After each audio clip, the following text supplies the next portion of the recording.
the unsurpassed, penetrating and perfect truth is seldom met with, even in 100,000 myriad karmas. Now we can see and hear it, we can remember and accept it. I vow to make the Buddha's truth one with myself. Homage to the Buddha, homage to the Dharma, homage to the Sangha.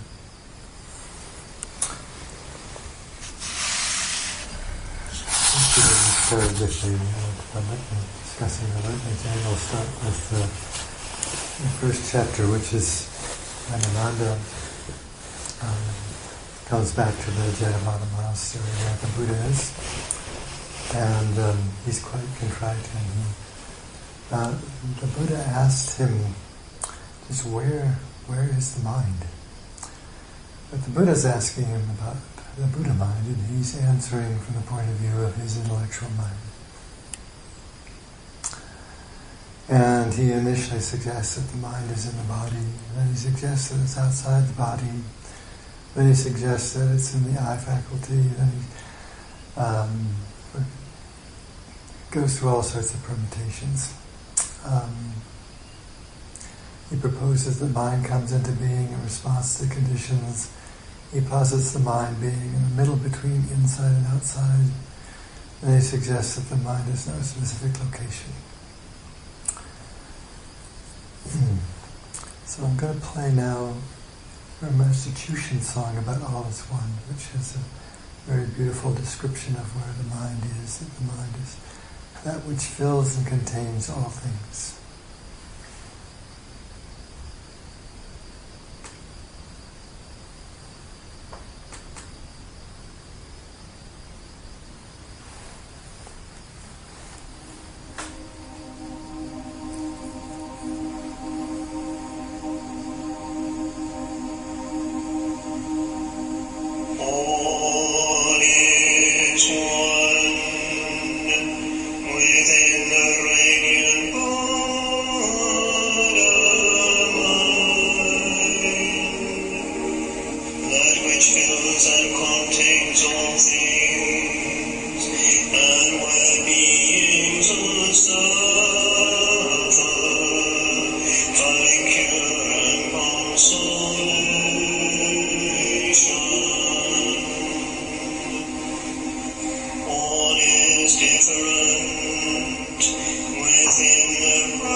The treasure house open.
Buddha is questioning Ananda from the perspective of the Buddha mind, and Ananda answers from the intellectual mind. This is a quote. The mind that is the basis of birth and death and has continued since time without beginning. This mind is dependent upon perceived objects, and it is the mind that all beings make use of, and that each of you consider to be your own nature. The second fundamental is full awakening, which also has no beginning, and is the original and pure essence of nirvana. It is the original understanding the real nature of consciousness. All conditions, phenomena arise from it, and yet it is among those phenomena that beings lose track of it. They have lost track of this fundamental understanding, though it is active in them all day long. Because they remain unaware of it, they make the mistake of entering the various destinies. The Buddha makes a fist and sends light from it. Ananda sees with his eyes and is dazzled by it. The eyes see, but the mind of discrimination is what is dazzled. And the Buddha says that mind is not the mind he's talking about. The mind that is dazzled is the emotional worldly mind. The mind that is unmoved in the midst of war or volcanic eruption or any sort of disturbance in the physical world. If you can stay still in your mind, that is the Buddha mind. The discriminatory mind is merely one's mental processes that assign false and illusory attributes to the world of perceived objects. The reason why so many practitioners in the world do not succeed in putting end to the outflows and becoming arhats is that they are attached to the distorted mental processes that come into being and then cease to be, and they mistake these processes for what is real. Ananda says that he is bound by two obstructions: the obstructions of affliction, which arises from attachments to self, and two, the obstruction of knowledge, which arises from attachment to phenomena and which leads to arrogance.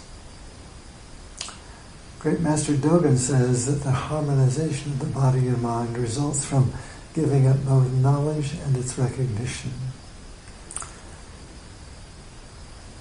The Buddha then offers at the end of this chapter to raise the great Dharma banners so that all beings of the 10 directions can gain access to what is wondrous, subtle, and hidden, the pure and luminous mind that understands, and so that they can open their clear-seeing eyes.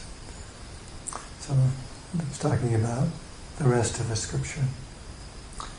So the next chapter is on visual awareness, but one of the things about the scripture is that in talking about one aspect of awareness, they're actually talking about all the other different aspects of awareness. So what he says about visual awareness applies to awareness of sounds or smells or any of the other senses. And the point he wants to make first is that it's the mind that sees and not the eyes. So a blind man can see darkness even though he can't use his eyes. And the darkness that a blind man sees is not different from what we see when there is no light. And the way the Buddha discusses this is very important to recognize that it is the mind and not the physical aspects that is important here. So visual awareness does not move. The first people that the Buddha ran into to give teaching were the 5 ascetics that he had trained with. They had left him because he decided that ascetic practices were just weakening the body and not creating a situation where he had great understanding. So he found the middle way. That is to eat and drink moderately, to get rest when he needed it, to be just a normal person. And this middle way, we'll come back to it again in our discussions, but the first person to come to an understanding was a man named Ajnata Kundina. And I probably don't pronounce his name very well.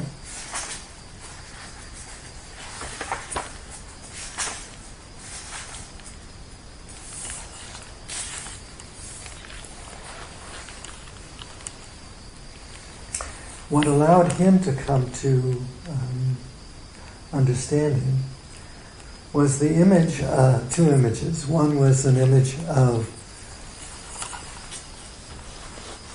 the guest and the host, which becomes a major aspect of discussion in Chinese Buddhism. But the image that is discussed here is the host that owns the inn.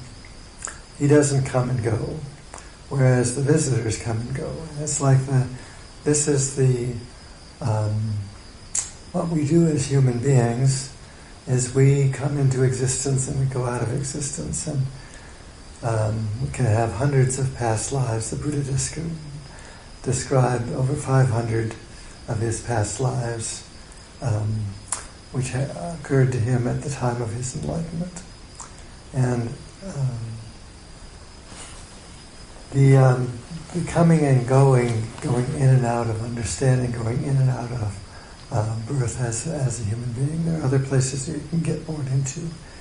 You can get born into the world of the animals, to the world of the hungry ghosts, into the world of the Asuras, to the hells and the heavens. And this is choices that we make after death. But Kandina was able to see one that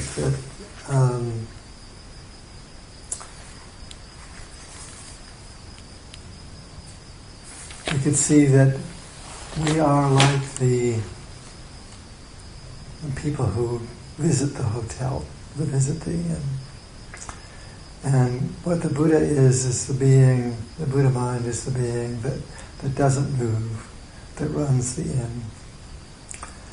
And another image that occurred to him was, after a rainstorm, there's a crack in the doorway and the sun comes in and you see dust particles rising and falling in the air. And the air doesn't move, but the dust particles move.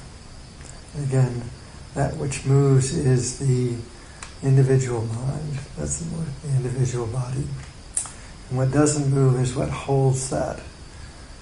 And what Chushin is saying here is that the Buddha mind fills and contains all things. It has no beginning, it has no end.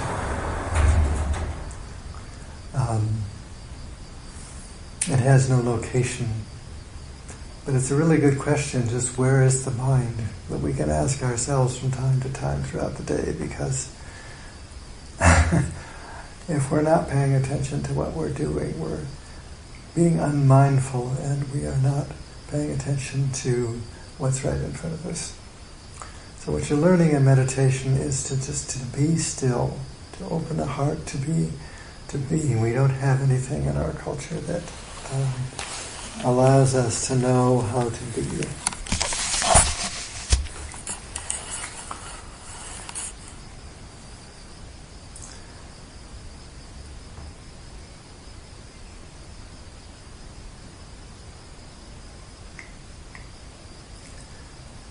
The Buddha makes a fist and sends light from it down one side of Ananda and down the other. Ananda sees it with his eyes and is dazzled by it. The eyes see, but the mind of discrimination is what is dazzled. The Buddha says that mind, the mind that is dazzled, the mind of discrimination, is not the Buddha mind. It's the emotional, worldly mind. And the mind that is unmoved in the midst of war or volcanic eruptions, etc., is the Buddha mind. The discriminatory mind is merely one's mental processes that assign false and illusory attributes to the world of perceived objects. Ananda says he is bound by two obstructions: the obstruction of affliction, which arises from attachment to self, and the obstruction of knowledge, which arises from the attachment to phenomena, which creates arrogance. So, we're talking about now the awareness, the visual awareness that does not move, it does not perish, it doesn't die. The true nature of visual awareness is not lost, is not dependent upon conditions, is not a perceived objects. The awareness is neither shape nor extension. The awareness is both separate and not separate from objects. The awareness arises neither on its own nor from causes. The distortions of visual awareness are based on karma, and there are visual awareness that exists through neither in hearing, in other words, it's not inherent in the nature of our bodies, nor is it conjoining, nor does it join with something to become the Buddha mind. It just is, already is. It has neither beginning nor ending. There's a lovely story in here. I'm not going to go through each of these sections of chapter 2. I'm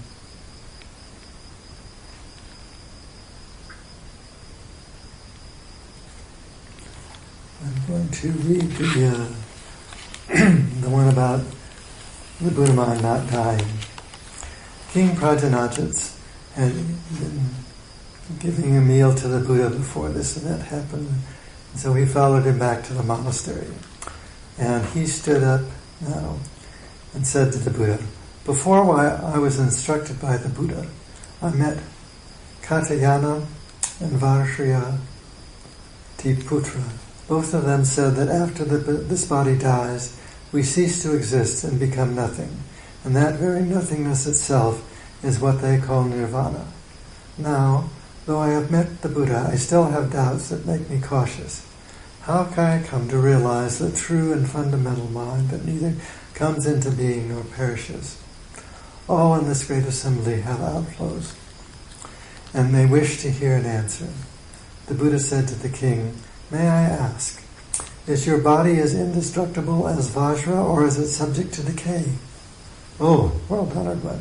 The body and mind will keep on changing till in the end it will perish." The Buddha said, Your Majesty, you have not perished yet.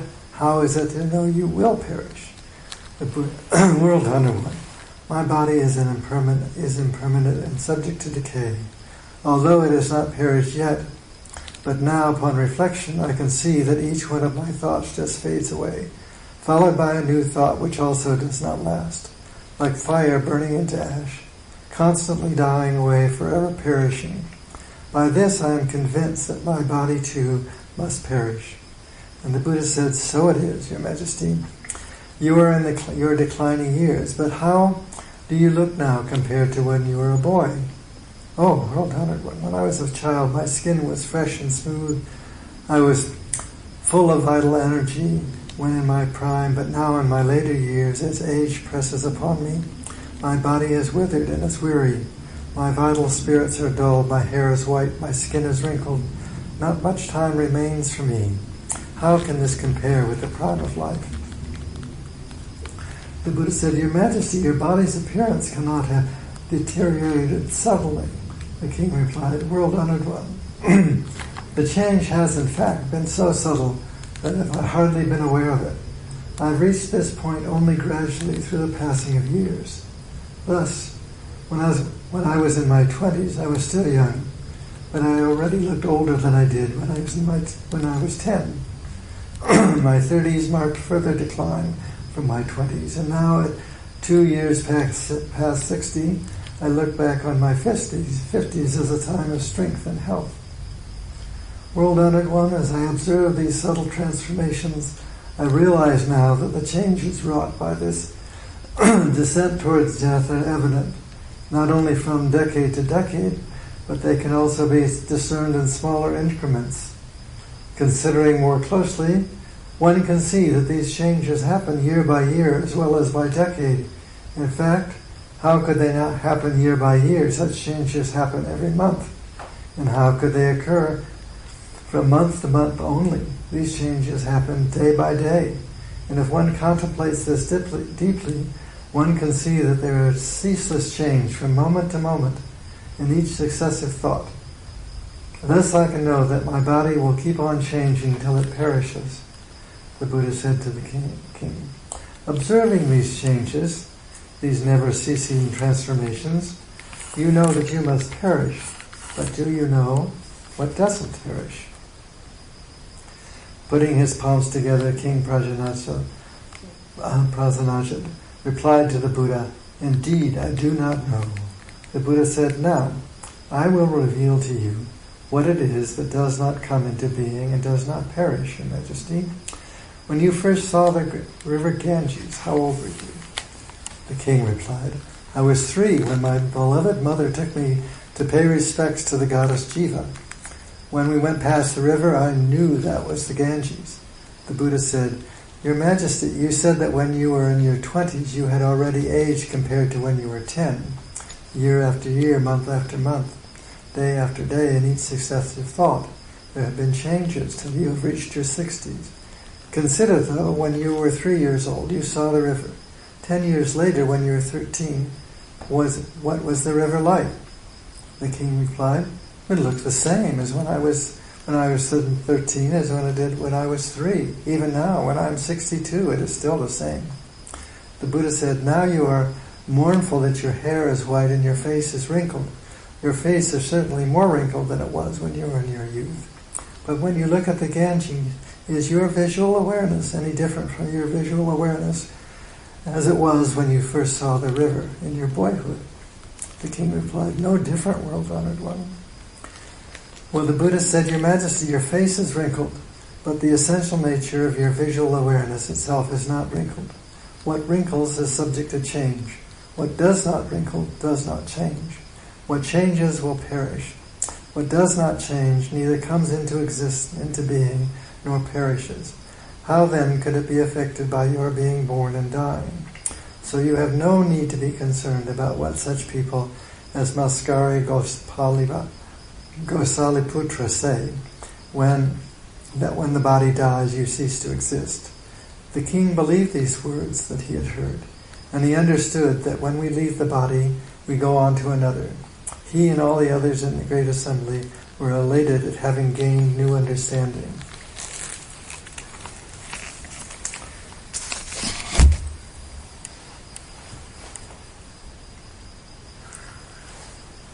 I'm not an expert at what happens after death, but I've had some experience of this, of helping people die, and I've also some experience of realizing some past lives. And the Buddha's teaching is that after death we still have choices to make. The body dies. The awareness, as he's explained here, does not die. And that awareness is the Buddha mind. And at the time of death, we have the opportunity to know the eternal, to know what isn't born and does not die, if we are open to that. A lot of people make the mistake of getting a review of their past lives and judging themselves. But there's no God or no judge at the time of death. We're the only ones who judge. I'm not going to discuss all of these aspects of awareness, but I do want to talk about the distortion that karma makes in our awareness, so that the awareness can get distorted. And he uses example of the man with a cataract who sees circles around the lights, and the vision, the eye can distort the vision through disease. But that which understands the distortion is not itself distorted. In other words, our awareness, which exists in the mind, not in the eyesight or in the other objects of sense, but the awareness, that which is the Buddha mind, that which sees the things that are not correct about our behavior, or not correct about our understanding, not correct about our distortion of vision. When we see a mistake, when we see a distortion, that which sees the distortion is not itself distorted. So it's the Buddha nature that sees our mistakes. It's the Buddha nature that sees where we've distorted our vision.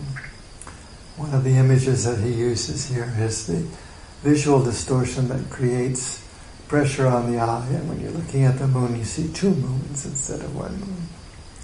And that occurs as a result of physically putting pressure on the eyeball.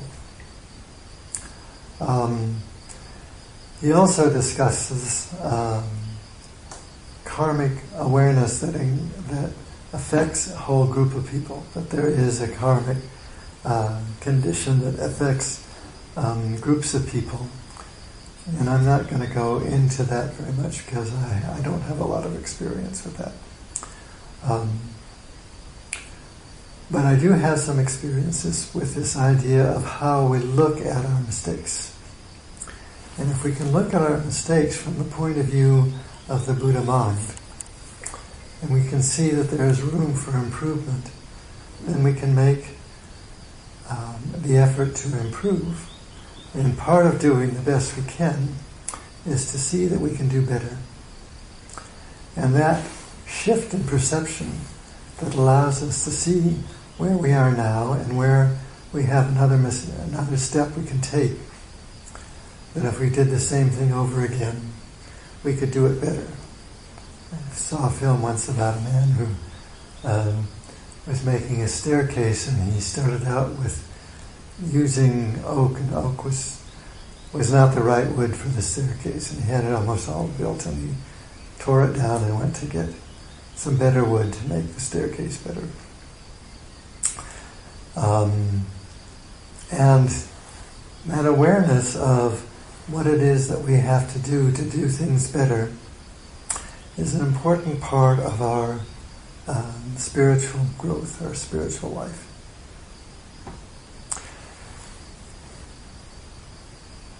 Understanding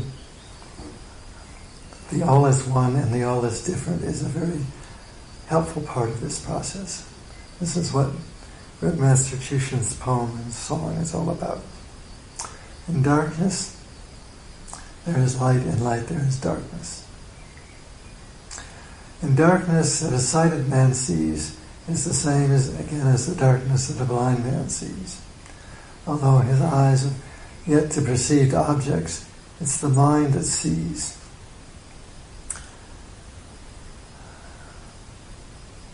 The Buddha is trying to distinguish what does not change from what does change.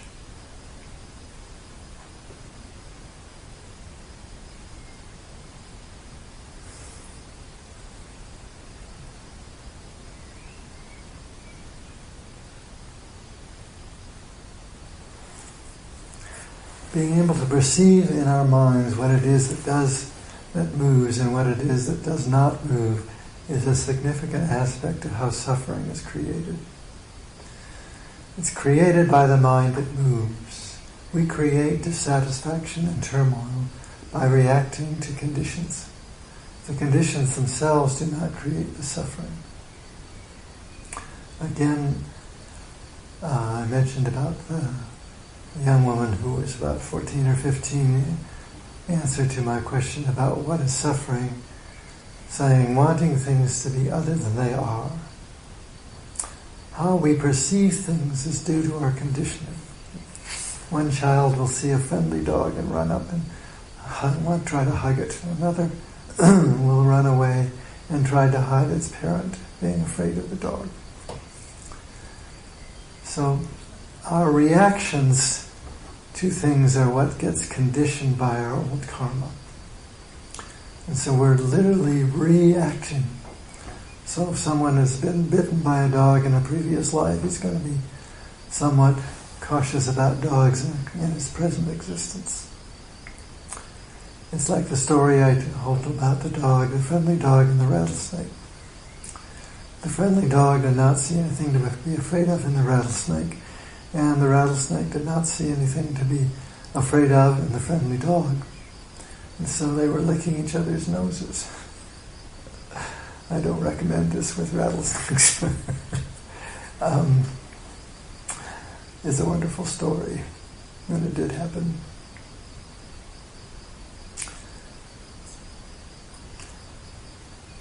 Are we able to perceive that the reactions that we make to conditions are the things that move, and that the awareness is what does not move? The Buddha mind is not moved by the external events of our day. When I was at the Hermitage recently, I noticed that I was reacting to the weather. It was supposed to be getting warmer because it was spring, but it wasn't getting a lot warmer. There were 5 days of snow and there was lots of rain, and I found myself getting somewhat depressed because I wanted the weather to be better.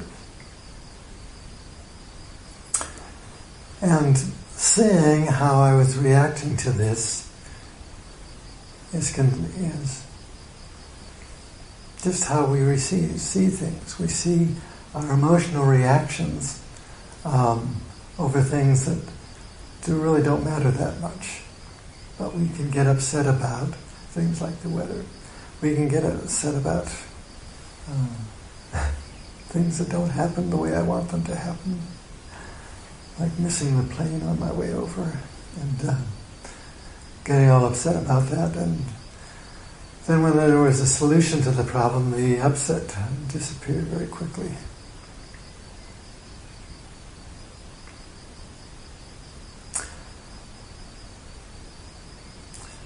And the story of King Prajanajit is simply the story of how the Buddha nature is what doesn't change and doesn't die.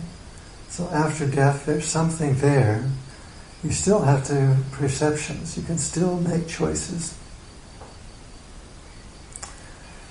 And making choices is what creates karma. Karma is created by action. If we're still enough in our meditation to listen to that still small voice, to be still enough to be able to respond to that internal sense of what is good, then the karma that follows from that is what Reverend Master Jisho said, enlightened action leaves no wake. That's why on the news, they don't put news that is good news, because nobody's interested in that. They want to be excited by the news. So they want the news to be all the disasters and worries. And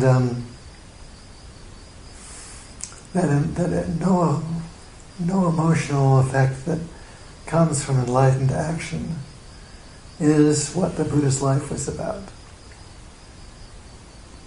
That doesn't mean that external conditions are not difficult. There were people who tried to kill the Buddha. But he was not disturbed emotionally by that. And our ability to see the conditions that create suffering for us and change our perception of those conditions is what allows us to bring our meditation to the problems that we come into in our daily life. This underlying awareness that we can respond to instead of react to is what is going to always be there. It's our ability to take refuge in the Buddha, take refuge in the Dharma, take refuge in the Sangha that puts an end to that suffering. The keeping of the precepts, as Doga describes in the Shishogi, within these precepts dwell the Buddhas, enfolding all things within their unparalleled wisdom. There's no subject or object for any who live therein. Within these precepts, I forgot the other end of the quote here. There is no subject or object. There's no disturbance within the precepts. Everything we see becomes the Buddha, whether they're bricks or stones, because if we're looking through the eye of the Buddha, then we have the ability to see things in a different way.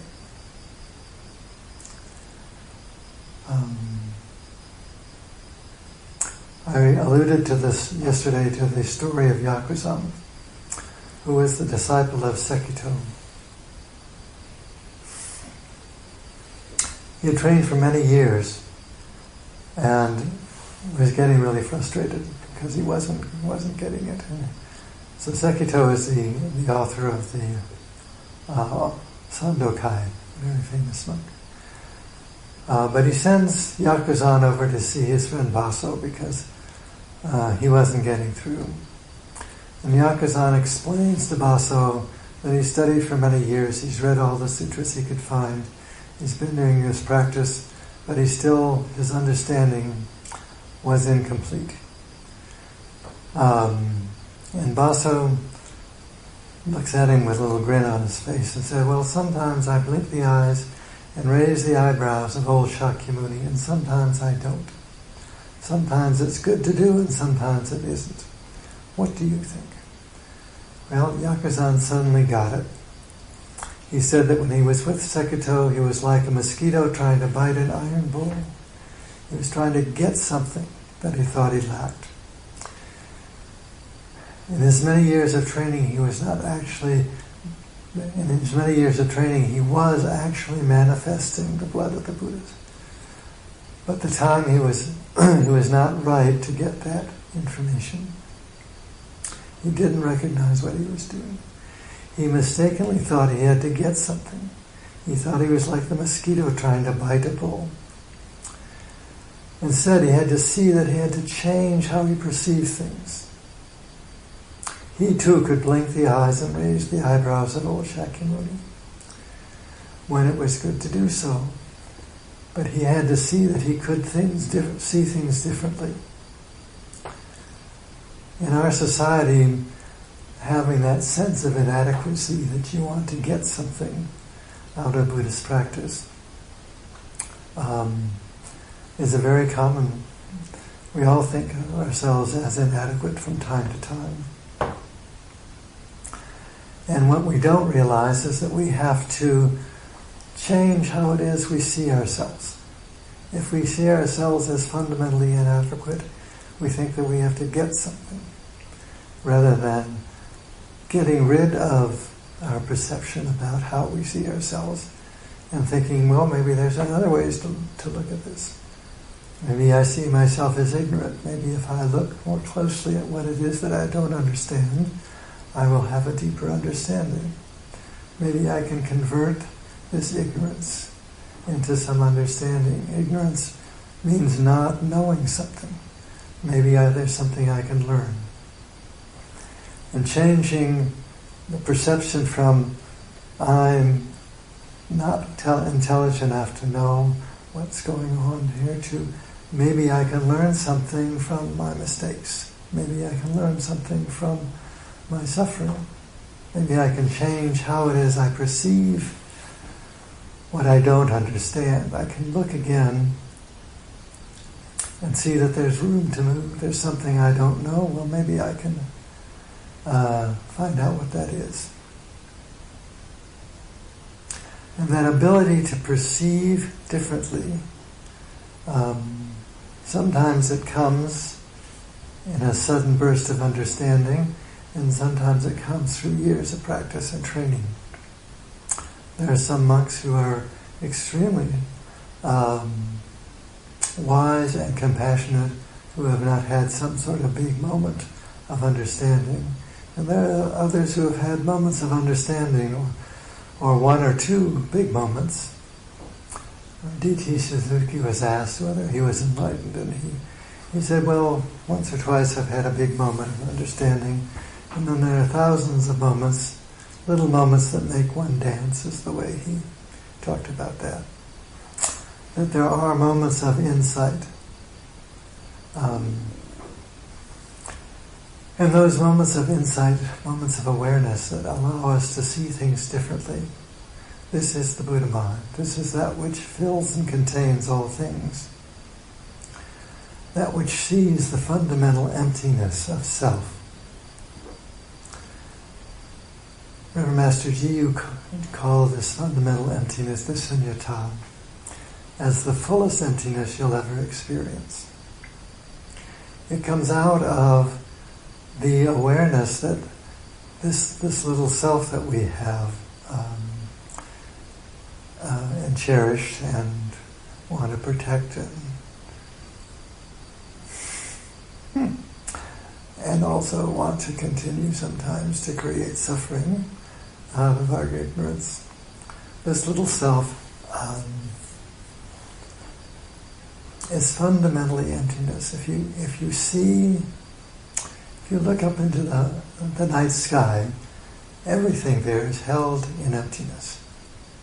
There's much more empty space than there are things that we can perceive, even with dark matter and antimatter and other things that may be there. There's a whole lot of emptiness. And that emptiness can be perceived in all sorts of ways. One of the Buddhas who, when he calls on the Buddhas and Bodhisattvas to describe their understanding, the man who's used space as his object of meditation discovered that there was no two things that actually ever come in contact with another. That there's always space there. And that emptiness, that space, is filled with sunyata. It is filled with awareness, with understanding, with being able to perceive things in a way that isn't clouded or distorted by this vision of self that we see things through.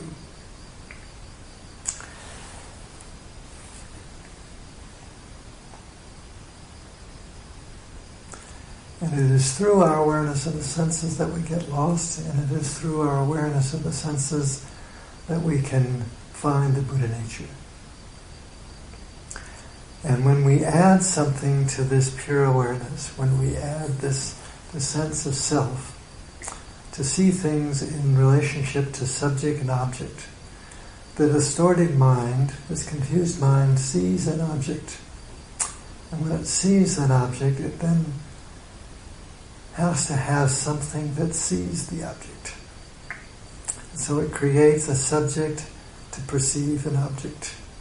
And then we perceive these things through subject and object, and this is what distorts our fundamental awareness. So instead of seeing ourselves as a subject, or instead of seeing ourselves as an object, why don't you just see yourself as a verb? You're the action that learns to be, because that's what you're doing in meditation, learning how to be. You're right there in the middle between subject and object. So your relationship to subject and object can change, because we can perceive things differently. And when we look at things and we see ourselves having a difficult time with that, can you just put that on the altar of your heart and see that maybe there's a different way of perceiving that suffering? Maybe we can't fix the external world. Maybe we can't make it give us what we want. But maybe we can see it for itself is what it is, and that reality in and of itself is the ideal, even though we don't know what the ideal is. In the Sandokai it also says, with the ideal comes the actual, which means that the actual on some level or another is the ideal. And if we change our perception, we can see that there's something there for us to learn from that situation that looks really horrendous or awful. That doesn't mean that wars don't happen. That doesn't mean that famine doesn't happen. That whole groups of people are dying in Yemen for not having enough food. There are people moving out of Syria in great numbers because of this war there. There's murders, there's volcanoes erupting in Hawaii, there's famines and fires and all sorts of disasters in the world. But underneath that is all held within the Buddha nature. One of the laws of the universe is that evil is vanquished and good prevails. But we can't always see that.